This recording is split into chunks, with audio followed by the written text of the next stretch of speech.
Thank you for joining the President of the United States special address at COP27. Please silence all electronic devices and please take your seat as the event will begin now.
Ladies and gentlemen, the President of the United States.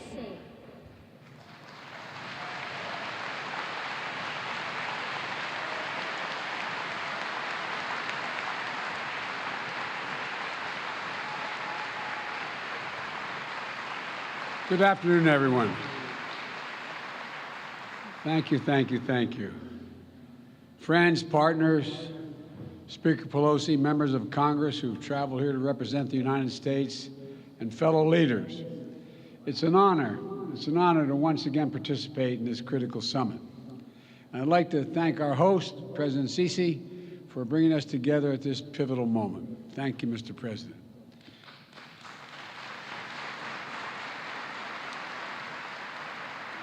Let me start by acknowledging that this day is a day of commemoration at home in the United States.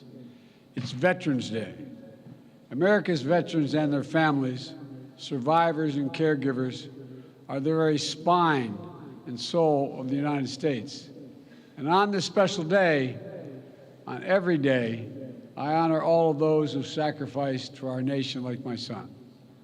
I want to thank one proud American veteran, a lifelong public servant, a dear friend, and literally one of the most decorated men to fight, Special Envoy for Climate, John Kerry. John,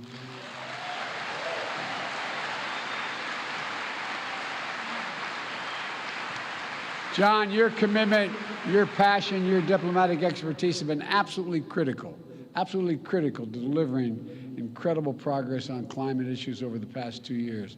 And I thank you, pal. I thank you for being my friend. Here in Egypt, the Great Pyramids and the ancient artifacts stand as testament to millennia of human ingenuity. We see our mission to avert climate catastrophe and seize a new clean energy economy not only as an imperative for our present and future, but through the eyes of history. According to the World Meteorological Organization, the past 8 years have been the warmest on record. In the United States, we're seeing historic drought and wildfires in the West, devastating hurricanes and storms in the East. Here in Africa, home to many nations considered most vulnerable to climate change, food insecurity. Hunger follows 4 years of intense drought in the Horn of Africa. Meanwhile, the Niger River in West Africa, swollen because of more intense rainfall, is wreaking havoc on fishing and farming communities.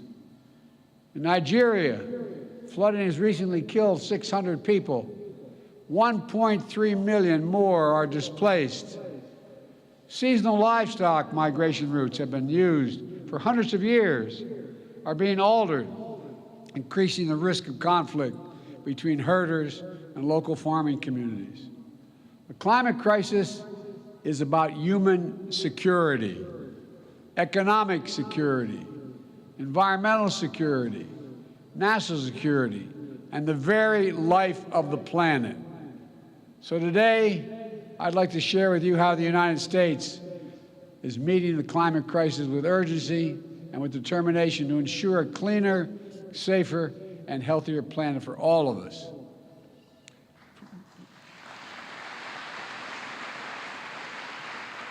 From my first days in office, my administration has led with a bold agenda to address the climate crisis and increase energy security at home and around the world.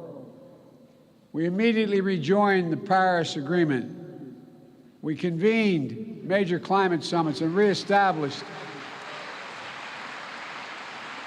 I apologize we ever pulled out of the agreement. We established major economies forum to spur countries around the world to raise their climate ambitions. Last year at COP27 in Glasgow, the United States helped deliver critical commitments that will get 2/3 of the world's GDP on track to limit warming to 1.5 degrees Celsius.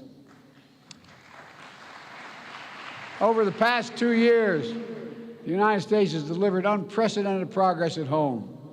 Through a generational investment in upgrading our nation's infrastructure, We're making our power grid better able to transmit clean energy, expanding public traffic, transit and rail, building nationwide network of electric vehicle charging stations, over 50,000. And this summer, the United States Congress passed, and I signed into law my proposal for the biggest, most important climate bill in the history of our country, the Inflation Reduction Act.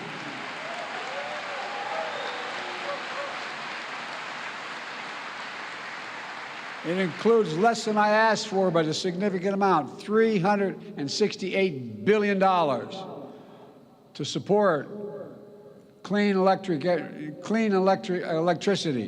everything from onshore, offshore wind to distributed solar, zero emissions vehicles and sustainable aviation fuels, more efficient electrified buildings, cleaner industrial processes and manufacturing, climate-smart agriculture and forestry, and more. Look, our Department of Energy estimates that the new law will reduce emissions in the United States by about 1 billion tons in 2030, while unleashing a new era of clean energy-powered economic growth. Our investments in technology, from electric batteries to hydrogen, are going to spark a cycle of innovation that will reduce the cost and improve the performance of clean energy technology that will be available to nations worldwide, not just the United States. We're going to help make the transition to a low-carbon future more affordable for everyone, accelerate decarbonation beyond our borders. In fact, the International Energy Agency recently concluded that our significant climate investment will, quote, help turbocharge turbocharge the emerging global clean energy economy. I was reading their quote, sorry. It's going to shift the paradigm for the United States and the entire world. We also ratified the Kigali Amendment to rally the world in phasing down the production and consumption of HFCs, greenhouse gases, that are thousands of times more damaging than carbon dioxide. And just yesterday, the United States became the first government to require that our major federal suppliers disclose their emissions and climate risk and set targets for themselves that are aligned with the Paris Agreement.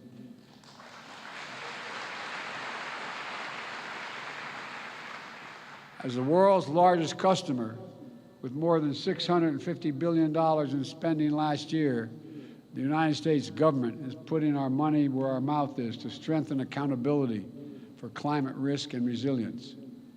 These critical steps are already locking in vital investments in our infrastructure, delivering lower costs for clean energy, spurring good-paying union jobs for American workers, and advancing environmental justice in our communities. Folks, we're proving that good climate policy is good economic policy. It's a strong foundation for durable, resilient, inclusive economic growth. It's driving progress in the private sector. It's driving progress around the world. And the sum total of the actions my administration is taking puts the United States on track to achieve our Paris Agreement goal of reducing emissions 50 to 52% below 2005 levels by 2030.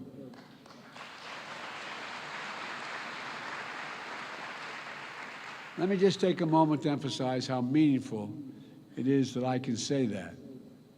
I introduced the first piece of climate legislation in the United States Senate way back in 1986, 36 years ago. My commitment to this issue has been unwavering.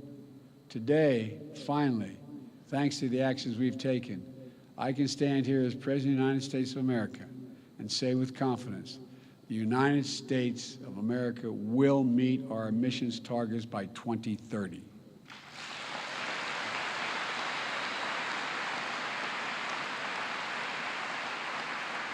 We're racing forward to do our part to avert the climate hell that the UN Secretary General so passionately warned about earlier this week. We're not ignoring harbingers that are already here. It's true, so many disasters, climate crisis is hitting hardest those countries and communities that have the fewest resources to respond and to recover. And that's why last year I committed to work with our Congress to quadruple U.S. support to climate finance and provide $11 billion annually by 2024, including $3 billion for adaptation. That's why the Fund Emergency Plan for Adaptation and Resilience, PREPARE we call it, to help more than 500 million people in developing countries respond to climate change. We're already requested more than $2 billion for the PREPARE this year. I'm going to fight to see that this and our other climate objectives are fully funded. Today, as a down payment, we're announcing more than $150 million in initiatives that specifically support PREPARE's adaptation efforts throughout Africa, including Adaptation in Africa, effort that Egypt and the United States launched together in June. This includes support for expanding early warning systems to help cover Africa, broadening access to climate finance, providing disaster risk protection, strengthening food security, mobilizing the private sector, and supporting new training center in Egypt to accelerate adaptation across the efforts all across the continent. My administration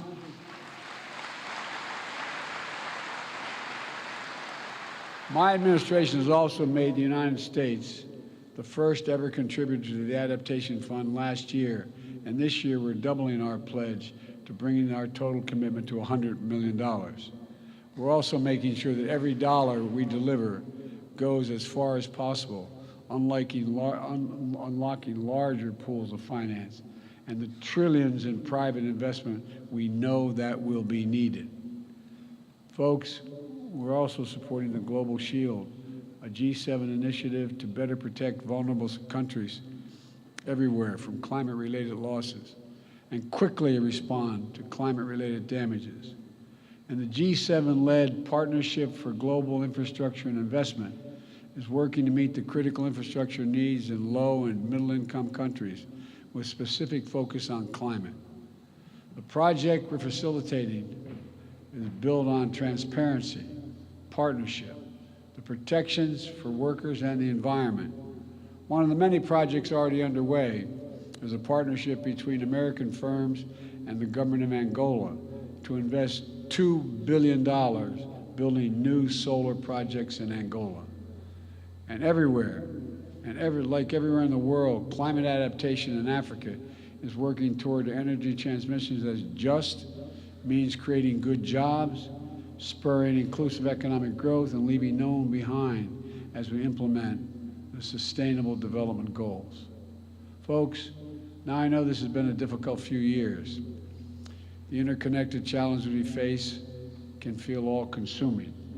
And the upheaval we're seeing around the world, especially Russia's brutal attack against Ukraine, is exacerbating food shortages and energy spikes in cost, increasing volatility in those energy markets, driving up global inflation.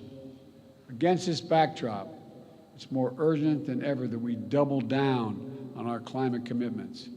Russia's war only enhances the urgency of the need to transition the world off its dependence on fossil fuels. True energy security means that every nation is benefiting from clean, diversified energy future. No action can be taken without a nation understanding that it can use energy as a weapon and hold the global economy hostage. It must stop. And so this gathering must be the moment to recommit our future and our shared capacity to write a better story for the world. Let's build on our global climate progress, raising both our ambitions and the speed of our efforts. The science is devastatingly clear. We have to make vital progress by the end of this decade. And that's why the United States is rallying the world around climate game changers. I launched one such game changer last year in the European Commission President von der Leyen, the Global Methane Pledge. We started it with the EU and 8 other countries. In Glasgow, it grew to more than 100 countries. Now more than 130 countries have signed on to covering more than half of the global methane emissions. Methane is 80 times more potent than carbon, and it accounts for nearly half of the net warming we're experiencing now. So cutting methane by at least 30% by 2030 can be our best chance to keep within reach of 1.5 degrees Celsius target.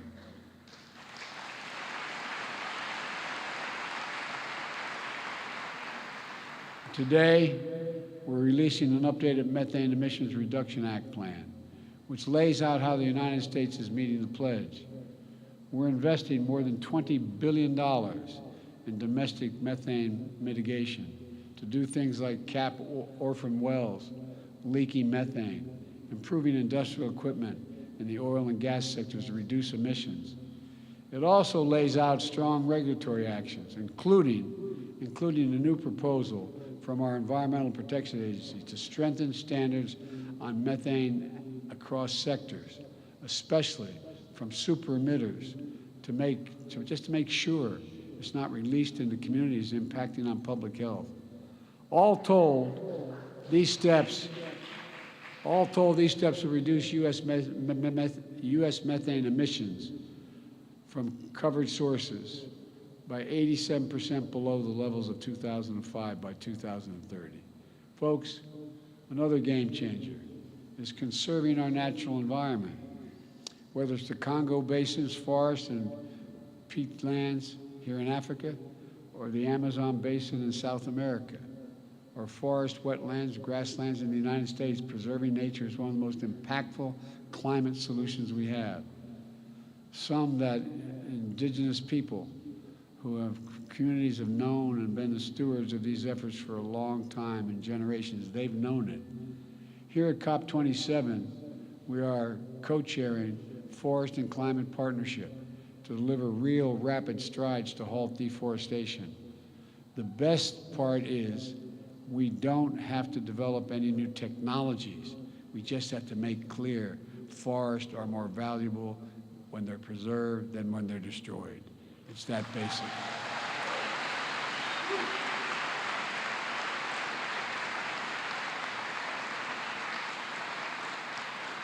And those of our able should be chipping in to help those countries, in fact, preserve those great forests. We're bringing together partners across the public and private sector and philanthropic sectors to put the healthy ecosystem at the heart of healthy economies. This is it's going to take all of us. It's going to take all of us. We need to harness our capacity to tackle emissions in economic sectors like international shipping. If the shipping sector were a standalone economy, it would rank as the 10th largest emitter in the world. So together with Norway, the United States has launched the Green Shipping Challenge. During this COP, we've seen dozens of commitments from governments as well as ports and private companies to facilitate green shipping corridors and align the sector with the 1.5 degree goal. If we can accelerate actions on these game changers, we can reach our goal. We can keep it within reach as well. But to permanently bend the emissions curve, every nation needs to step up. At this gathering, we must renew and raise our climate ambitions. The United States is acting. Everyone has to act. It's a duty and responsibility of global leadership. Countries that are in a position to help should be supporting developing countries so they can make decisive climate decisions, facilitating their energy transitions, building a path to prosperity and compatible with our climate imperative. If countries can finance coal in developing countries, there's no reason why we can't finance clean energy in developing countries.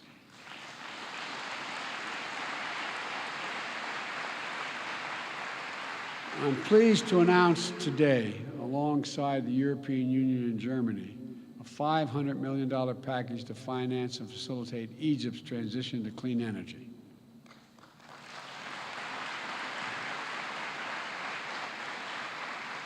This package will enable Egypt to deploy 10 gigawatts of renewable energy by 2030, while bringing offline 5 gigawatts of inefficient gas-powered facilities, reducing emissions in Egypt and power sector by 10%. We will also work with Egypt to capture nearly 14 billion cubic meters of natural gas, which Egypt currently flares, vents, or leaks from its oil and gas operations. And because of this cooperation, Egypt is elevating its climate ambition and submitting enhanced national determination contributions.